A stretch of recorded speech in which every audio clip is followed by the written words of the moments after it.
ओम गम गणेशाय नमः। सकट चौथ का व्रत महिलाएं अपने बच्चों और पति की लंबी आयु, सुख समृद्धि और खुशहाली के लिए करती हैं। इस व्रत में गणेश भगवान और सकट चौथ माता की पूजा की जाती है। शाम के समय गणेश भगवान सकट चौथ माता का पूजन करके चंद्रमा को अर्घ्य देकर व्रत खोला जाता है। आज मैं आपको सकट चौथ व्रत की कथा सुनाऊंगी। एक बार एक नगर में दो भाई रहा करते थे। बड़ा भाई बहुत ही साहूकार था और छोटा भाई बहुत गरीब था। बड़ा भाई बड़े बड़े व्यापार किया करता, उसके पास धन दौलत की कोई कमी नहीं थी। वहीं छोटा भाई लकड़ी काटकर अपना गुजारा करता था। छोटे भाई की पत्नी अपनी जेठानी के घर में नौकरानी का काम करती थी। जेठानी शाम को बचा हुआ खाना देवरानी को देती और उसका परिवार वही खाना खाकर सो जाता। इस तरह से छोटे भाई का भी परिवार चल रहा था। एक दिन सकट चौथ का व्रत था। देवरानी जेठानी दोनों ने ही सकट चौथ का व्रत रखा हुआ था। देवरानी ने सुबह नहा धोकर गणेश भगवान और सकट माता की पूजा की और थोड़ा सा तिलकुट्टा बनाकर छीके में रख दिया और जेठानी के घर काम करने चली गई। सभी काम निपटाकर देवरानी ने खाने के लिए जेठानी से पूछा तो जेठानी ने कहा आज उसका सकट चौथ का व्रत है, इसलिए वह आज खाना नहीं खाएगी। देवरानी ने अपने जेठ जी और बच्चों से पूछा तो उन्होंने भी कहा कि वो भी अपनी पत्नी और माँ के बिना खाना नहीं खाएंगे। इस तरह सबके मना करने पर घर में खाना नहीं बनाया गया। देवरानी ने अपने बच्चों के लिए खाना मांगा तो जेठानी ने कहा कि आज तुम्हें भी खाना नहीं मिलेगा, वैसे भी तुम्हें तो भूखे रहने की आदत है। इतनी बात सुनकर देवरानी अपने घर चली जाती है। शाम को उसका पति खाना मांगता है तो वह कहती है कि आज उसे खाना नहीं मिला, इसलिए आज उन्हें भूखा ही सोना पड़ेगा।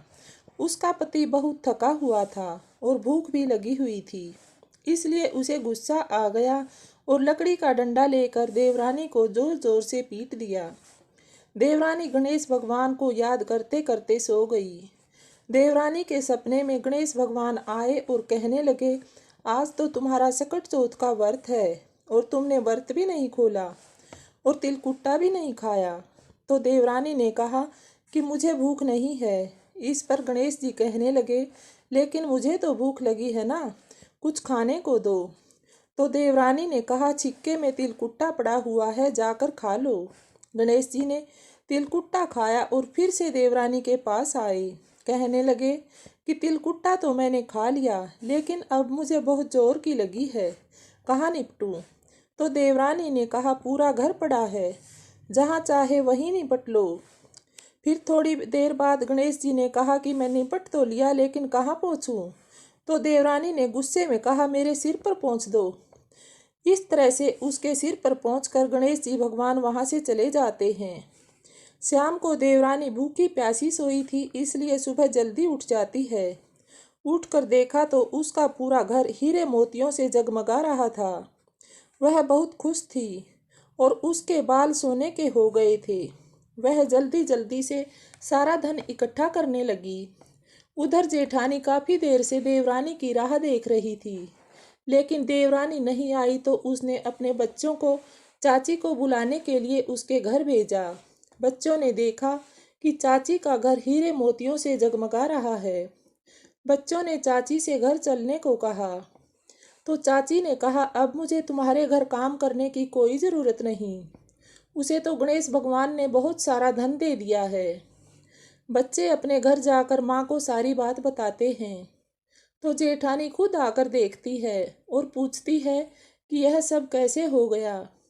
तो देवरानी अपनी जेठानी को पूरी सच्चाई बता देती है। जेठानी सारी बात सुनकर घर जाकर अपने पति से कहती है कि मुझे भी लकड़ी के डंडे से पीट दो। तो जेठ जी कहते हैं, क्या बात है जो तुम यह सब करने को कह रही हो? तो जेठानी पूरी बात बताती है। इस पर जेठ जी कहते हैं कि हे भाग्यवान, हमारे घर में तो किसी चीज़ की कोई कमी नहीं, फिर हमें धन की क्या ज़रूरत है?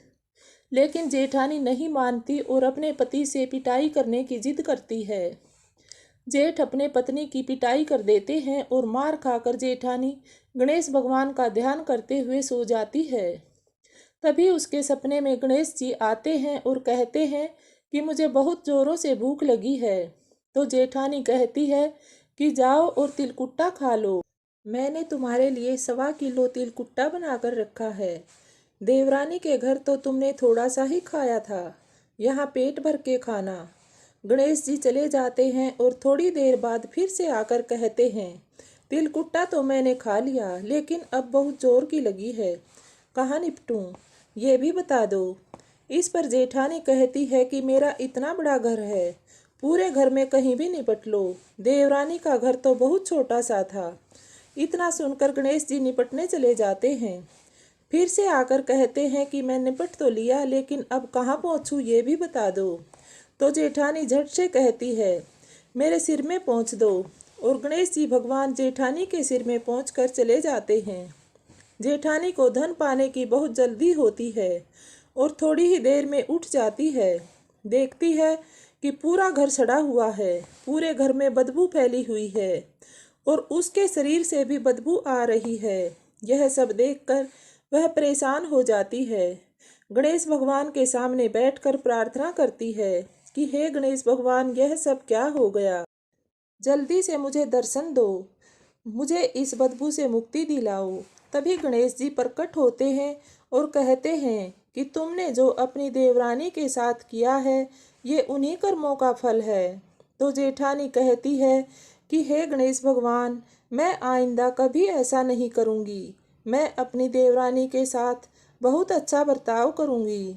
मेरे घर से इस नरक को दूर कर दो।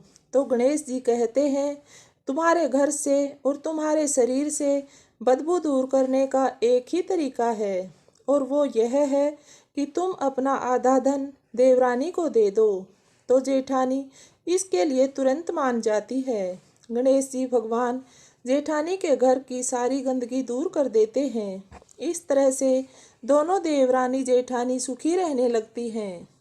जो व्यक्ति सकट चौथ का व्रत करता है, उसके सभी दुख दर्द दूर हो जाते हैं। उसके घर में किसी चीज़ की कोई कमी नहीं होती। इसलिए सकट चौथ का व्रत जरूर करना चाहिए। हे गणेश भगवान, जैसे देवरानी को धन दौलत दिया, वैसे ही सभी को धन दौलत देना। जैसे देवरानी के सभी संकट दूर किए, वैसे ही सबके संकट भी दूर करना। कहानी कहने वालों को, सुनने वालों को, हुंकारा भरने वालों की, सभी की झोली खुशियों से भर देना। बोलो गणेश जी महाराज की जय। सकट चौथ माता की जय। कहानी सुनने वाले सभी भक्तों से मेरी रिक्वेस्ट है कि अगर आपको कहानी पसंद आए तो कृपया इस चैनल को सब्सक्राइब कर लें, ताकि व्रत और त्योहारों से जुड़ी जानकारियाँ आपको मिलती रहें।